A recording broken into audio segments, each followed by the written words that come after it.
Sumalak, chalpaklar pishirib, uni yaqinlarga tarqatish bu o'zbek xalqining milliy qadriyatlaridan sanaladi. Kuni kecha Qo'qon shahridagi 7-musiqa va san'at maktabida Xon Atlas milliy ko'rgazmasining navbatdagi tadbiri bo'lib o'tdi. Biz milliy qadriyatlarimizni qadrlaymiz shiori ostida bo'lib o'tgan musiqiy tadbirda shahar hokimligi mas'ullari, musiqa maktabining o'qituvchi va o'quvchilari hamda keng jamoatchilik vakillari ishtirok etdilar.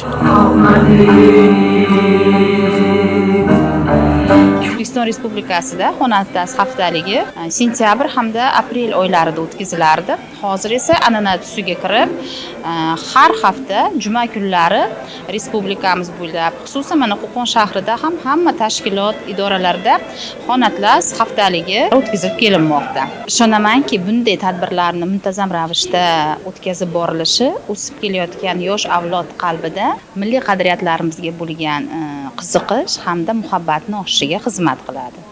Tadbirda musiqa maktabining ustoz va shogird an'analari asosida yaratilgan kuy va qo'shiqlar hamda ularga ijro etilgan raqslar tadbir ishtirokchilariga yuqori kayfiyat baxsh etdi. Momolarimiz eskidan qilib kelishgan mana chalpaklar pishiryapmiz, sumalaklar, ko'k somsalar. Biz shu milliyligimizni ko'rsatish maqsad shu. Shuningdek, tadbirda musiqa maktabida tahsil olayotgan o'quvchilar tomonidan ona vatanni va mehr-muhabbatni madh etuvchi kuy-qo'shiqlar hamda o'ziga xos jozibador raqslar ijro etildi.